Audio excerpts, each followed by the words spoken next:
Bismillahirrahmanirrahim. Assalamualaikum warahmatullahi wabarakatuh. Rabbi zidni ilman warzuqni fahman. Hari ini kita akan bahas mengenai kerucut. Kita akan bahas beberapa soal mengenai kerucut. Mudah-mudahan apa yang kita pelajari hari ini dapat memberikan manfaat di kemudian hari gitu ya. Tapi sebelum kita masuk ke kerucutnya, kita ada materi prasyarat dulu. Pas kelas 8 kalian pasti pernah belajar yang namanya teorema Pitagoras. Nah, di kerucut ini gak akan jauh-jauh dari yang namanya teorema Pitagoras gitu. Teorema Pitagoras itu kan berlaku pada segitiga siku-siku ya. Misalkan ada segitiga siku-siku,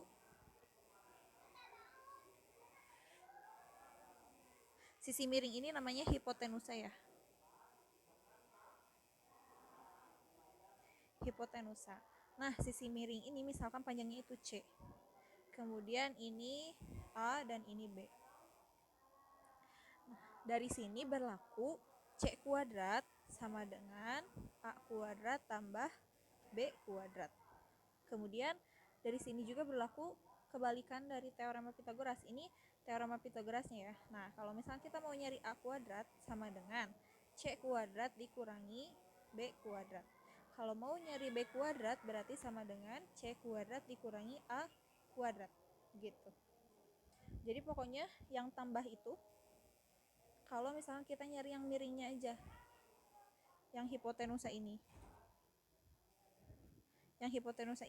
baru kita nambahin antara pinggir-pinggirnya gitu, yang tegak sama yang tidur. Kalau misalnya kita nyari A, berarti dikurangi C dikurangi B gitu. Contoh biar nggak pusing,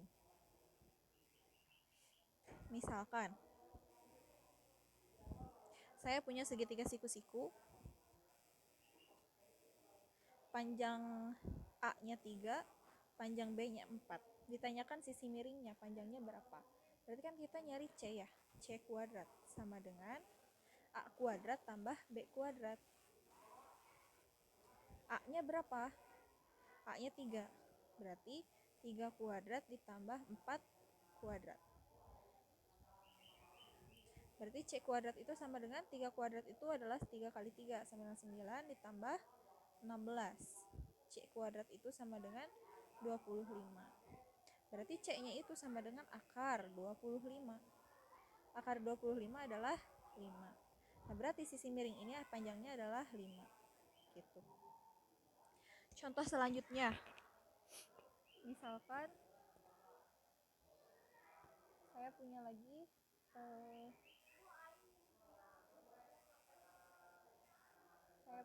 apa namanya teh?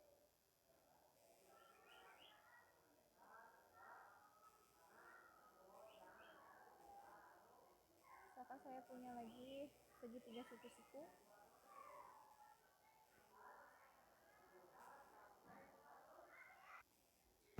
Saya punya lagi segitiga siku-siku seperti ini.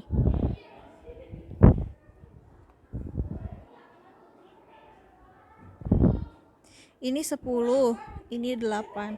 Berarti kan kita nyari A ya, A kuadrat. Ini A kan. Berarti A kuadrat sama dengan C kuadrat dikurangi B kuadrat. C kuadrat itu C-nya berapa? 10. Berarti 10 kuadrat dikurangi B kuadrat 8 kuadrat sama dengan 100 dikurangi 64. Berarti A kuadratnya itu sama dengan 36. Sehingga diperoleh A itu sama dengan akar 36 sama dengan 6. Gitu. Terakhir, misalkan saya punya segitiga siku-siku lagi.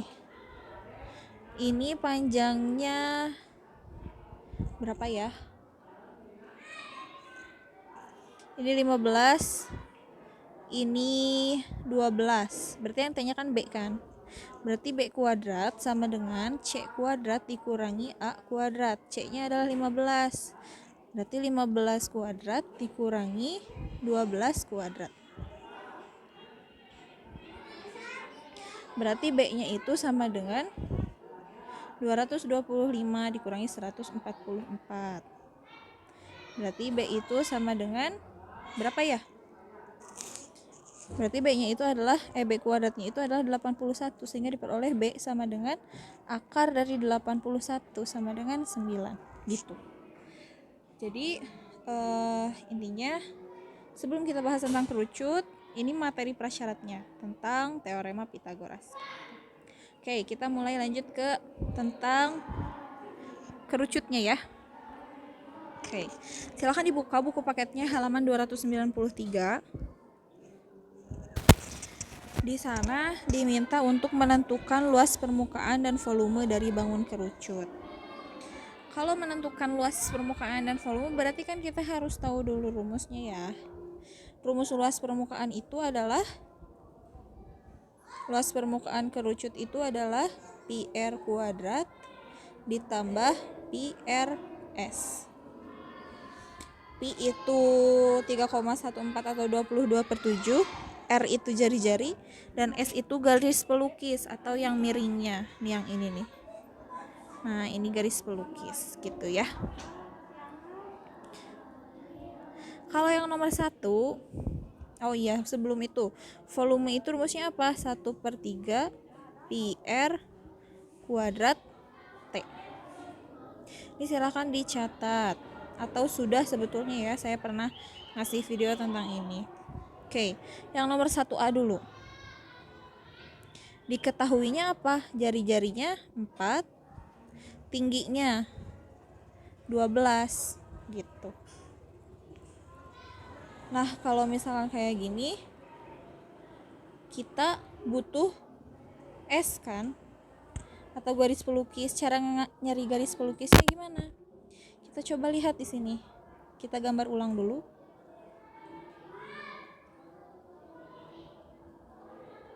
Kan ini jari-jari ya. Jari-jarinya 4, tingginya 12. Coba lihat di sini. Dia membentuk segitiga siku-siku antara tinggi, jari-jari, dan garis pelukis. Berarti kita bisa gambar seperti ini. 12, 4. Berarti kita nyari sisi miringnya, panjang sisi miringnya. Panjang sisi miringnya berapa?